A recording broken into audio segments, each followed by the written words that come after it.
noite! Começa agora o Mais Saúde. E o tema que vamos tratar aqui hoje são os problemas hormonais, causas e os tratamentos. E aqui com a gente no estúdio está a endocrinologista Andréia Cunha. Boa noite, Andréia. Boa noite, Raíssa. Seja muito bem-vinda aqui ao nosso programa, é um prazer tê-la aqui. Fique à vontade.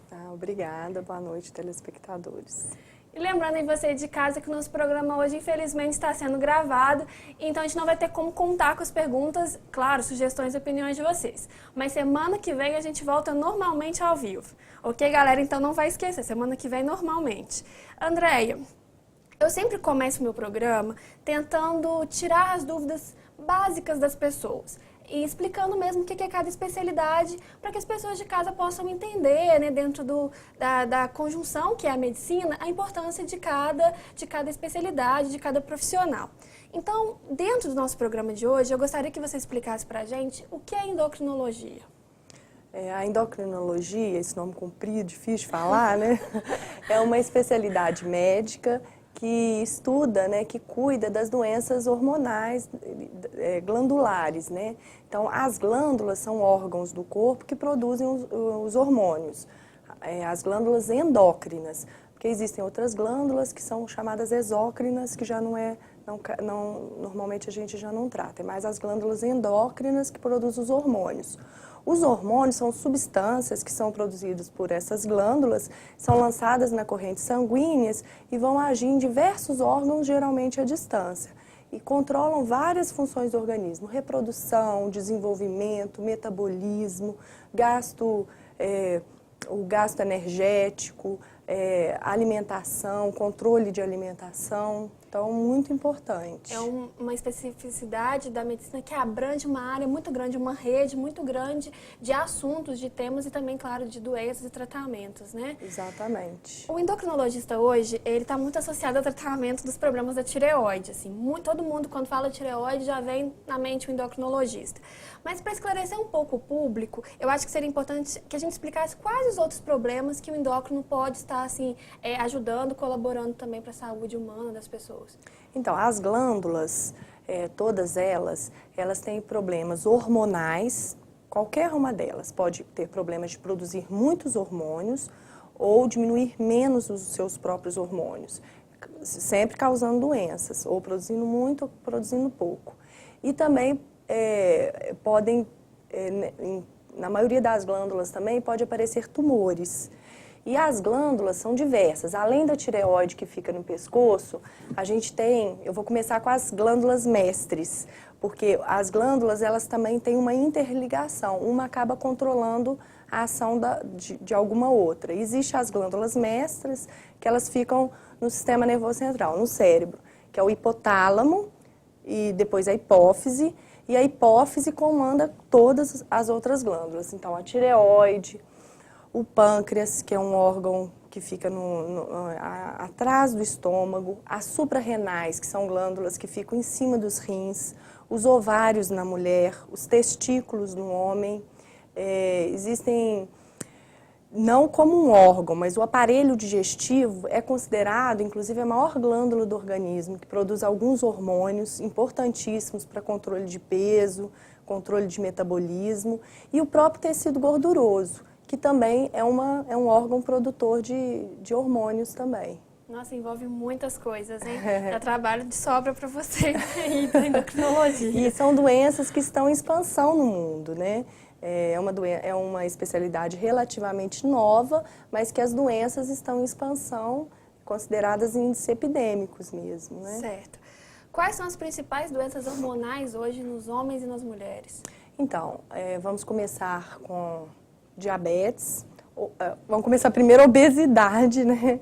Que eu acho que é a grande epidemia que a gente está vendo no mundo hoje, é a obesidade, seguida pelo diabetes, que já é uma complicação de obesidade, as doenças tiroidianas, tanto com excesso quanto a falta de hormônio.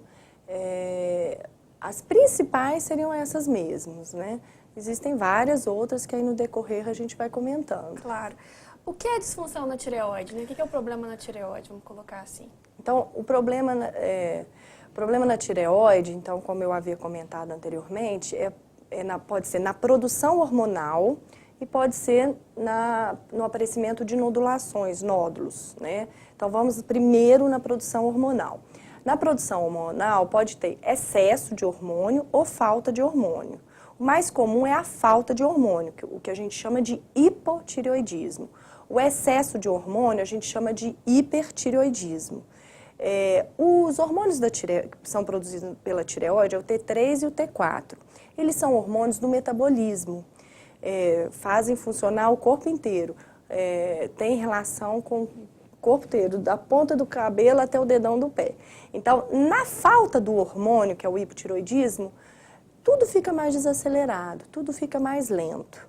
Então, a pessoa tem mais sonolência, inchaço, um ganho de peso de no máximo 6 quilos, constipação intestinal, intestino preso, pele ressecada, dores no corpo, alterações de colesterol, cansaço, alteração de humor, alteração do ciclo menstrual, unhas quebradiças, queda de cabelo, inchaço e às vezes pode ter um crescimento também da tireoide que a gente chama de bócio.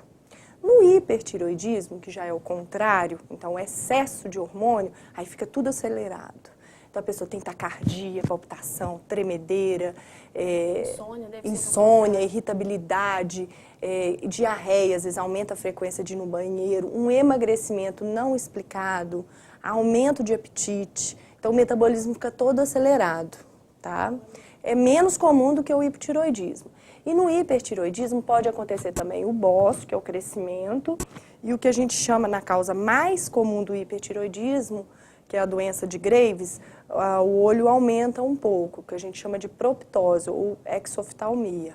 A pessoa fica com o olho assim meio grande, né? Olha, deixa eu te perguntar uma coisa, Andréia, que é uma curiosidade minha também. Uma pessoa que está passando por um momento, não sei, de muito estresse, pode ter essa questão da disfunção da tireoide momentaneamente ou não?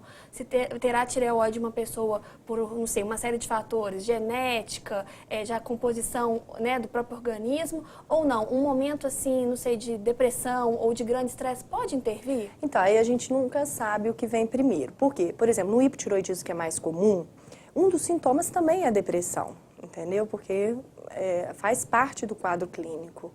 Então, aí você não sabe se a pessoa primeiro veio a depressão ou primeiro veio o hipotireoidismo. Mas o fato é que a pessoa ela já tem uma predisposição genética para desenvolver aquele problema, aquela doença. Aí o que acontece? Às vezes ela passa por um problema pessoal, um problema emocional, e aquilo simplesmente funciona como um gatilho, deixa a doença aparente. Isso acontece nos problemas tiroidianos e até no diabetes, né? Descompensando uma doença que já estava ali meio que querendo aparecer, né? Aí num momento de estresse emocional, ela tem oportunidade. Aí deflagra, é como se fosse um gatilho, aí o problema aparece. Aí as pessoas costumam dizer, esse problema meu foi emocional. Mas provavelmente ela já iria desenvolver isso mais cedo ou mais tarde. Só ia demorar um pouquinho. Entendeu? A gente vai dar um intervalinho agora, daqui a pouquinho a gente volta.